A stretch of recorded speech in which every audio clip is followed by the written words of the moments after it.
tema pada hari ini adalah bagaimana peran BNPT yang dibentuk melalui Perpres tahun 2010, itu tadinya levelnya hanya eselon 1, dengan Perpres tahun 2012, Kepala BNPT itu sudah selevel Menteri.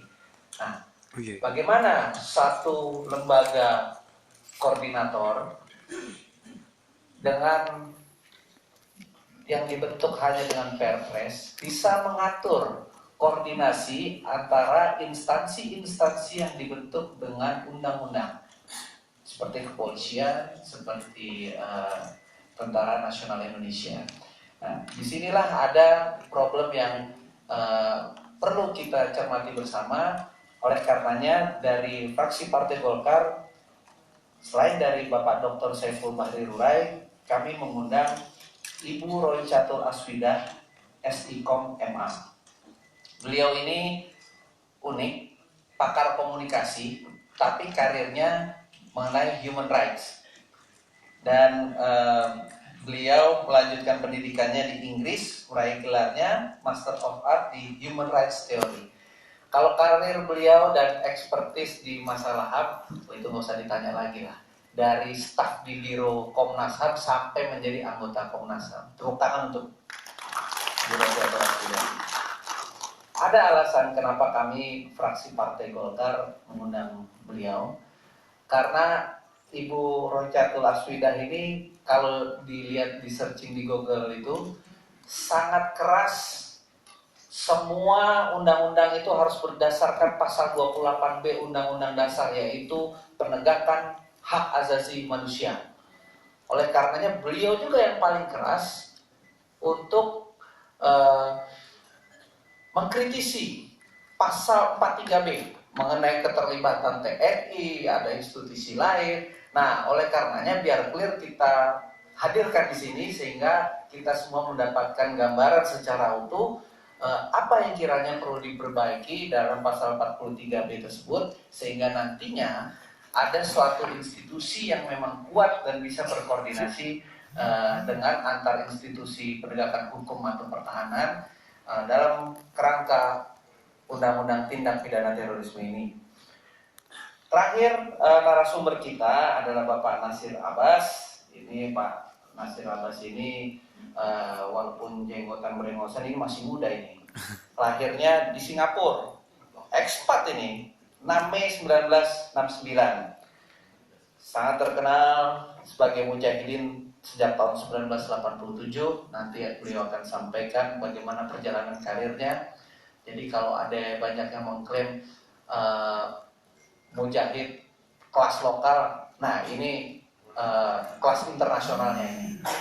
Jadi nanti bisa disampaikan bagaimana cara melarikan diri di antara negara-negara itu sangat bukan menginspirasi ya Pak ya. Beliau ini juga salah satu instruktur dan juga dosen di Universitas Indonesia. Nah, tapi jangan takut, beliau hadir di sini itu semua sudah ditinggalkan yang dulu. Jadi kalau ada melihat beliau dengan pengawalnya bawa tas ransel aman, itu isinya buku semua. Kerompi. Sekarang juga Pak Nasir Abbas namanya sudah dikeluarkan dari daftar DPO. Ini DPO-nya bukan oleh Bareskrim, oleh PBB. Dan sekarang dikenal sebagai expert yang banyak membantu pihak kepolisian Indonesia dalam program deradikalisasi. Nah, dari beliau kita ingin pandangannya menutupi celah bahwa dalam revisi undang-undang ini bagaimana caranya mendeteksi adanya ancaman dini tanpa harus ada pelanggaran hak asasi manusia. Seperti contoh, orang sudah terindikasi terlibat dalam jaringan teroris, tetapi karena buktinya itu lemah atau tidak bisa dibuktikan dengan dua alat bukti sesuai dengan koridor tindak pidana, itu tidak bisa ditahan lama dan harus dilepas. Nah, kalau ini bukan analisa, tapi bagaimana pengalaman pribadi. Oleh karenanya kami merasa ini lebih kuat sebagai pengkayaan kita terhadap referensi undang-undang teroris. Waktu dan tempat saya persilakan pertama pada pembicara kita, Bapak Dr. Saiful Bahri Rurai. Silakan, Pak. Bismillahirrahmanirrahim. Assalamualaikum warahmatullahi wabarakatuh. Yang saya hormati Bang Kahas selaku Ketua Fraksi, Mas Aziz Samsudin selaku dari Fraksi, Ibu Roy mewakili Komnas HAM dan Pak Nasir Abbas. Pak Nasir Abbas ini juga ngajak teman Pak Bobi. Ada Pak Santo yang ex-NII. Ya. Teman-teman NGO, Civis, dan hadirin yang kami banggakan.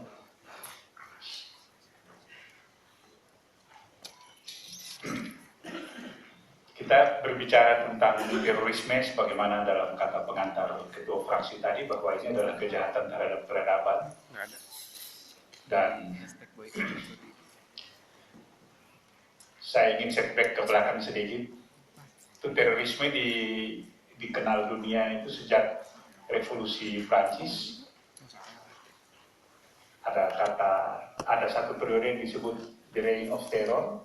Disitulah kata teror pertama dikenal. Teror itu berasal dari kata bahasa Prancis, teroris. Jika terjadi pembantaian setelah revolusi Prancis antara dua kelompok politik yang bertikai, antara Jacobin dan Girondin, ya. Dan kita tahu sejarah mencatat bahwa kurang lebih 25.000 orang dibantai, ya. 16.560 orang itu dibantai pakai pisau guillotine di Prancis. Itulah teror pertama kali. Nah, itu klasik. Secara dalam dunia modern kita mengenal teror sejak tahun 48 ketika berdirinya negara Israel. Ada kelompok Irgun dan Haganah itu mendirikan Israel dengan meneror penduduk-penduduk Palestina. Nah, ini dari 48 ini berakibat panjang sekali sampai hari ini. Nah, juga akibat itu salah satu adalah berdirinya kelompok teror yang paling terkenal, yaitu The Black September pada tahun 70. Itu kasus pembantaian atlet Israel di Olimpiade Munchen tahun 1972 yang sangat terkenal. 17 orang itu korban. Dan mereka itu bekerja sama dengan kelompok Brigade Merah dan Baader-Meinhof dari Jerman. Itu Baader-Meinhof, itu adalah kelompok tentara merah di Jerman yang turut mensuplai logistik terhadap The Black September.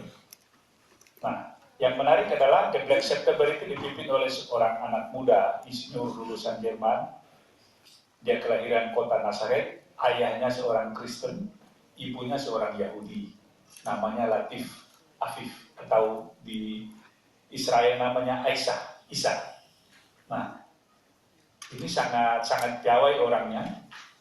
Kemudian ada juga kelompok IRA, Irish Republican Army di Inggris, yang pada tahun 70-an sangat terkenal, dan ini berakibat sampai hari ini. Tapi dari peristiwa-peristiwa lama ini, kita tahu persis bahwa terorisme modern ini di sini tidak terkait dengan agama. Yang era 70-an ini. Nah, kaitannya dengan agama mungkin kita sedikit melihat pada catatan Julian Assange WikiLeaks mengatakan bahwa tahun 1979 itu adalah tahun nol tentang terorisme global. Karena saat itu invasi Uni Soviet terhadap Afghanistan, di mana Amerika menciptakan sel-sel kombatan yang disebut dengan Mujahidin, kemudian berkembang menjadi Taliban dan lain-lain, dan ISIS sampai hari ini. Nah, ini nanti babnya Pak Nasir nanti menjawab ini, menerangkan ini. Nah, adapun tentang definisi terorisme, yang kita tahu bahwa sampai hari ini memang tidak ada satu definisi baku, namun perkembangan secara harfiah dapat dicatat bahwa pertama, terorisme itu dianggap sebagai the most serious crime. Kemudian kedua, dia dikategorikan sebagai extraordinary crime, kemudian sebagai transnational crime, dan sekarang adalah crimes against humanity. Nah, Yang jelas bahwa terorisme hari ini bukan lagi soal domestik semata-mata. Nah, berikut. Nah, kita perlu tahu bahwa di Indonesia tidak ada satu peristiwa pun sejak sejarah Nusantara lama, bahwa tidak ada satu peristiwa besar di Indonesia yang berdiri sendiri. Ini kata Profesor Henk Niemeyer dari Leiden.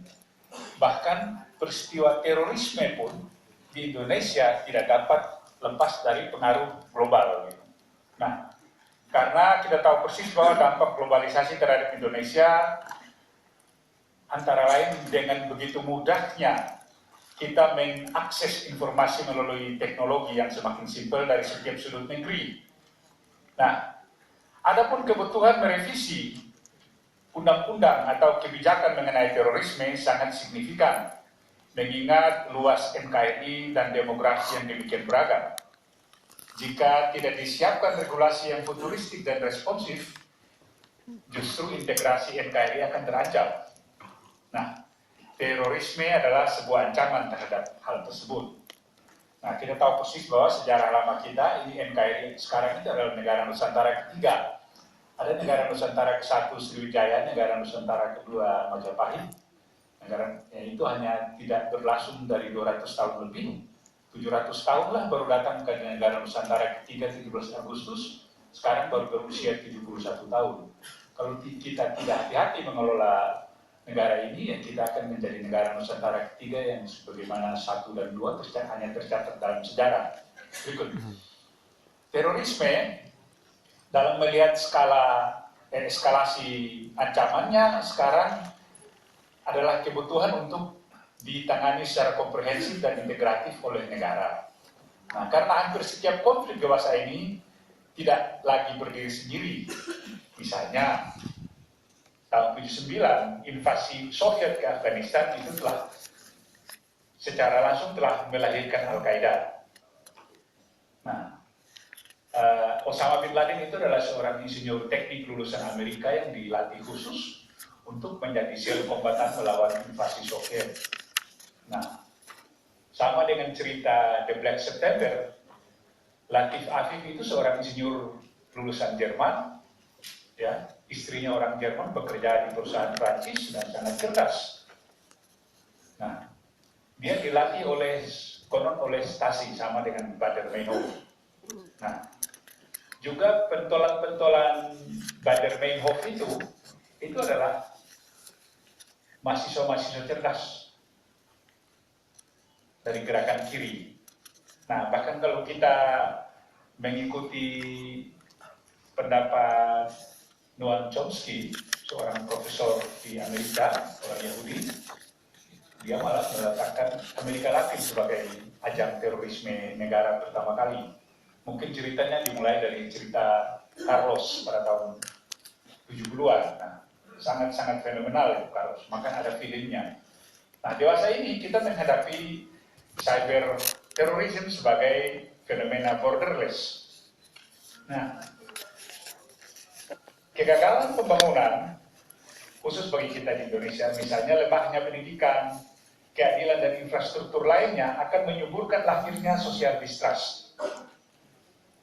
Dan social distrust itu apabila secara luas akan berkembang pada tahap berikut menjadi social disobedience, perlawanan, itu ketidaktaatan sosial, dan akan berkembang pada tahap ketiga menjadi social resistance.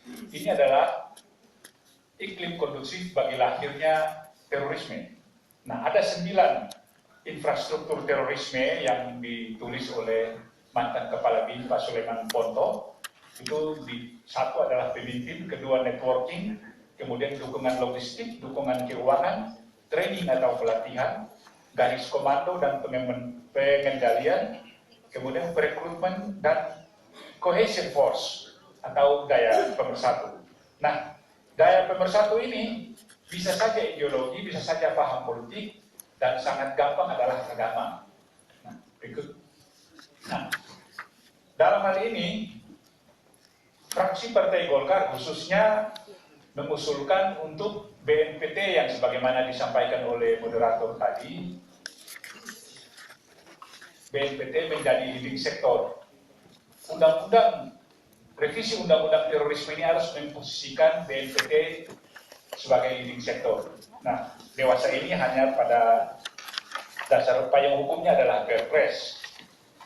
Nah, karena BNPT sebagai leading sektor ini harus mengantisipasi apa yang kita kenal sekarang dengan the proxy war, atau ada yang Jenderal Saidi Mansur Hadi Projo mengatakan bahwa ada neocortex war, ada yang jauh lebih berbahaya, ya. Dan di dalam struktur BNPT itu, Bobby, sangat diperlukan rantai komando yang jelas, tidak terpisah antara TNI dan polisi seperti sekarang ini. Kemudian ada struktur intelijen terpadu. Nah, kalau kita melihat Rand Corporation, sebuah lembaga riset di Amerika, baru-baru ini mengungkapkan tentang keterlibatan militer dalam penanganan terorisme, itu 70% penanganan terorisme lebih sukses berada di tangan intelijen.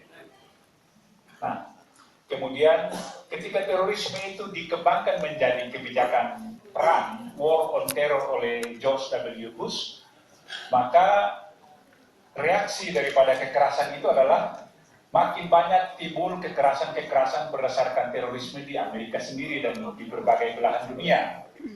Nah, struktur intelijen terpadu ini akan melakukan deteksi dini.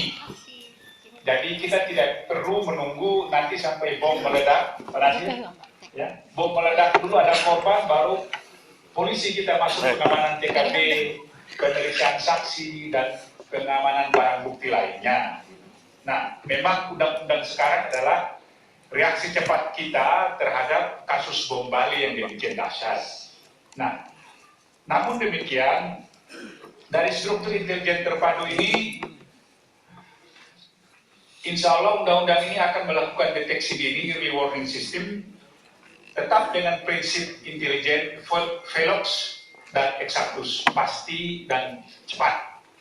Nah, namun demikian, ini agar nyambung dengan Bu Roy, namanya produk hukum itu harus berbasis pada statement lama Cicero, Salus Populi Suprema Lex, safety of the people shall be the highest law. Keselamatan rakyat itu haruslah menjadi hukum yang tertinggi. Nah, untuk itu BNPT itu harus membuka ruang untuk adanya sebuah perumusan atau roadmap terhadap deradikalisasi. Misalnya Pansus itu dengan rapat tertutup dengan BNPT, statement Pak Suhardi Alius bahwa bagaimana deradikalisasi itu mau sukses ketika di penjara, di lembaga pemasyarakatan misalnya, tidak, pelaku terorisme itu tidak dipisahkan dengan napi umumnya, dan ketika sholat waktu, di antara napi itu yang paling fasih menjadi imam, membaca ayat itu hanya sang teroris. Akhirnya yang imam sholat waktu itu, Pak Anto, adalah si teroris. Ya setelah imam dia tahu siap, dia masuk barang itu. Nah ini hal kecil, tetapi justru deradikalisasi itu menjadi sebuah fenomena gagal apabila tidak ada roadmap yang jelas dalam proses penguatan BNPT. Ini statement Pak Suhardi Alius yang saya kutip. Nah, ada rumusan PBB sendiri, kurang lebih ada 16 konvensi tentang Global Counter Terrorism Strategies atau GCTS. Kita di Indonesia baru meratifikasi 8. Nah, ada 4 pilar strategi PBB, yaitu mencegah situasi kondusif penyebaran terorisme, menjalankan pencegahan sekaligus pemberantasan terorisme, mengembangkan kapasitas negara dan memperkuat sistem PBB, memastikan penegakan HAM dan supremasi hukum sebagai dasar penanganan terorisme. Nah, untuk itu perlu ada pelibatan atau partisipasi civil society terhadap kebutuhan termasuk lembaga pengawasan. Nah, kita tahu persis bahwa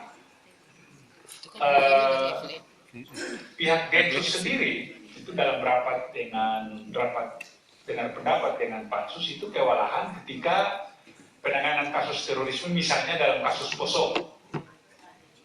Nah, Densus masuk dalam kapasitas sebagai penyidik untuk menangani tindak pidana terorisme, namun dipaksa untuk melakukan perang ala militer.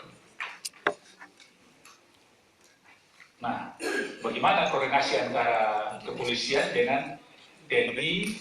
Nah, sekarang ini memang sebatas BKO, sekedar BKO. Nah, ini barangkali Ibu Roy dan Pak Nasir, kita harus bicara kapan TNI terlibat, kapan tidak. Karena ada skala-skala ancaman dalam terorisme itu, misalnya dalam kasus seperti MV Sinar Kudus di laut yang dibajak oleh Somalia. Atau ada warga negara kita yang dibajak di perairan Sabah dibawa ke Mindanao Selatan. Nah, apakah ini wilayah polisi atau wilayah TNI? Gitu. Nah, dengan demikian berikut.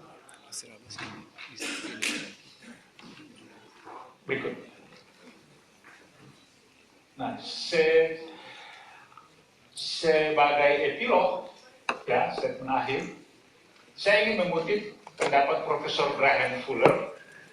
Ini seorang 27 tahun menjadi analis CIA bidang Timur Tengah dan Islam dan radikal Islam. Dia menulis buku If the World Without Islam. Seandainya dunia tanpa Islam seperti apa? Apakah konflik terorisme itu tidak terjadi? Ternyata. Menurut Graham Fuller, tidak. Karena agama sebagai sumber kekuatan negatif dalam sejarah dunia modern, kata Fuller, Tidak ada. Itu tidak benar. Tidak benar. Menurut Profesor Fuller ini. Sudah pensiun sekarang, masuk kampus lagi untuk ngajar. Agama tidak mungkin berefek lebih buruk daripada sejarah kekerasan biadab sekuler dan pembantaian tak terdini yang mendominasi sejarah Barat pada abad ke-20 yang ditandai dengan 2 perang dunia, Nazisme, fasisme, dan komunisme, tak satu pun berkaitan dengan agama. Nah, ini kata Profesor Fuller. Nah, kenapa demikian? Kaitannya dengan agama itu barangkali 2 dekade terakhir, ketika Islam dikooptasi sebagai sumber kekerasan. Nah, kekeliruan memahami detail sejarah peradaban dunia membuat kita dengan mudah terkooptasi pada isu agama sebagai sumber kekerasan. Saya mengutip pendapat seorang filsuf Jerman, Gotthold Lessing, bahwa tanpa sejarah, setiap saat kita akan diancam oleh pembual-pembual bodoh.